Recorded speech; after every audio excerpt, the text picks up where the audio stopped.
Olá pessoal, tudo bem com vocês? Hoje nós estaremos falando sobre remissão de dívidas, que está presente no nosso capítulo 9. O nosso grupo então é composto por 4 integrantes: o Celton, a Thalia, o Vinícius e por mim, Vanessa.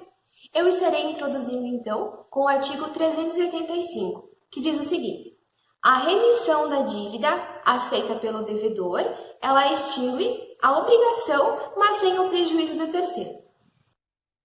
A remissão ela é um meio de liberação da obrigação, que consiste na liberação direta do devedor pelo credor. Então, ela vai configurar como uma espécie de renúncia. Não existe uma forma específica para a sua realização, mas se no meio disso tudo tiver, então, outro bem jurídico envolvido, esses terão que ser realizados, deverão ser cumpridos.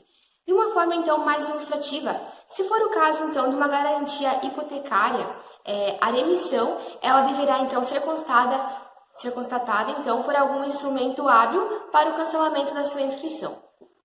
A remissão, ela também deve ser feita de uma forma gratuita, porque caso ela não for gratuita, né, ela vai se configurar, então, como uma espécie de transação, conforme está nos artigos 840 a 850 do Código Civil. Aí você pode perguntar, quais são os requisitos que as partes precisam para ter a remissão, para poder fazer a remissão? É bem simples. O credor, então, ele tem que ter essa aptidão para, então, dispor do seu direito. E, nesse sentido, vale lembrar que a lei, ela dispõe, então, de vários casos em que o credor ele não pode dispor, então, desses seus direitos. A gente pode citar, então, aqui o incapaz de alienar, que ele também não pode redimir, né? O tutor também, e que ele não pode alienar gratuitamente os bens do seu tutelado, entre outros exemplos também. A remissão ela se caracteriza, então, por um ato unilateral e não precisa necessariamente da manifestação de vontade do devedor para que ela se cumpra.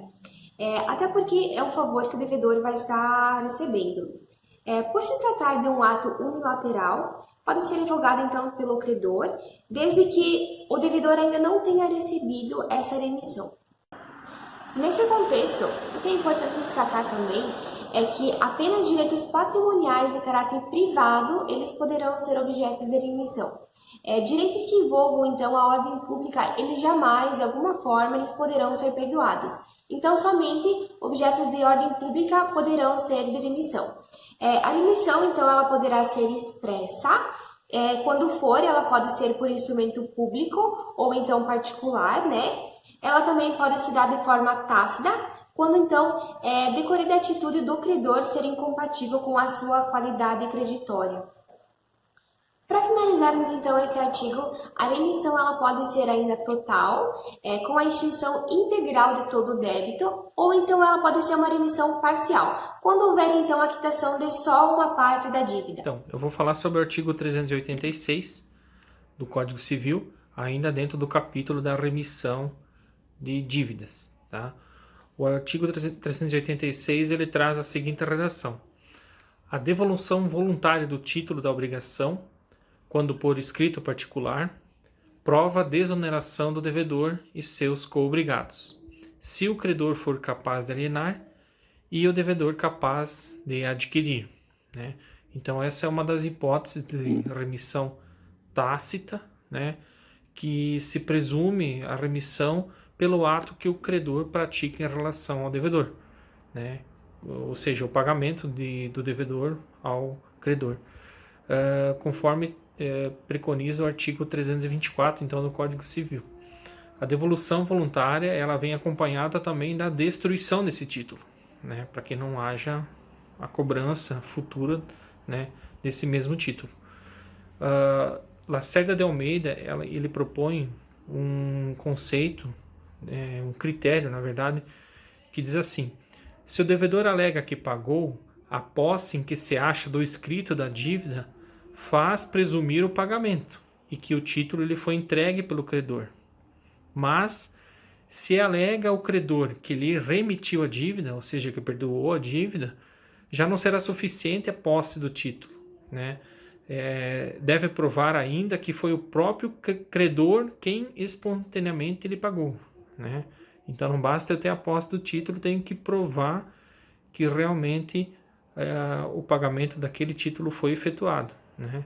E essa prova, então, quem tem que produzir é o credor em relação ao devedor, né? Não basta dizer que eu paguei, eu tenho que provar que paguei. Seguindo o capítulo da remissão das dívidas, agora dentro do artigo 387, a gente vai chegar na parte onde que fala sobre a renúncia e a garantia legal. O artigo 387 traz a seguinte redação: a restituição voluntária do objeto empenhado prova a renúncia do credor à garantia real, não a extinção da dívida. Bom, faz-se necessária a entrega do título de forma voluntária do credor ou por quem o representa para com o devedor. Com a restituição voluntária dada pelo credor ao devedor, traz uma renúncia da garantia real e não a extinção da dívida. Caso o credor devolver ao devedor um determinado bem dado como penhor, entende-se que o credor renunciou apenas à garantia e não ao crédito, como disposto dentro do próprio artigo 387. Então, a restituição voluntária do objeto empenhado prova a renúncia do credor à garantia real e não a extinção da dívida.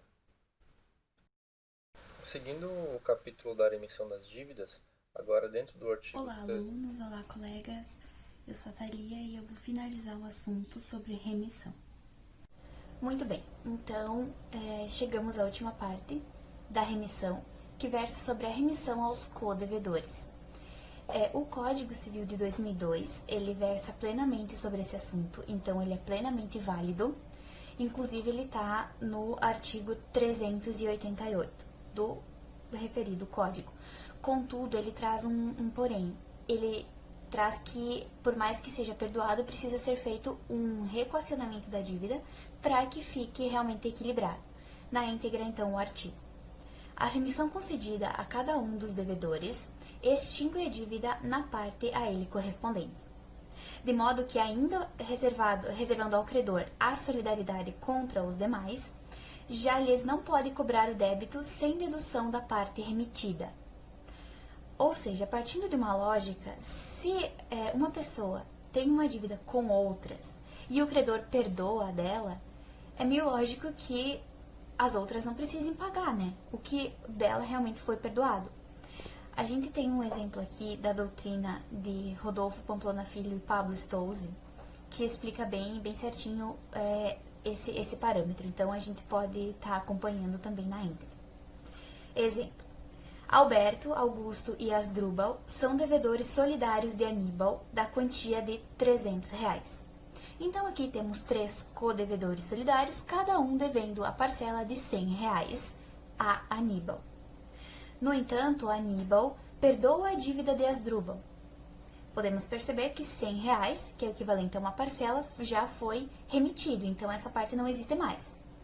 Nesse caso, subsistirá a solidariedade em face dos demais devedores, que são Alberto e Augusto, que estarão obrigados ao pagamento de R$200, uma vez que será abatida a quota parte do devedor perdoado, que é equivalente a R$100. Nota-se que as parcelas elas não mudam de valor, as parcelas são iguais, apenas a dívida é diminuída, porque de acordo com o que foi perdoado, as parcelas iguais, então retirou R$100, eles ainda continuam devendo R$200. Aqui também é importante fazer um adendo que há uma certa confusão com a renúncia à solidariedade.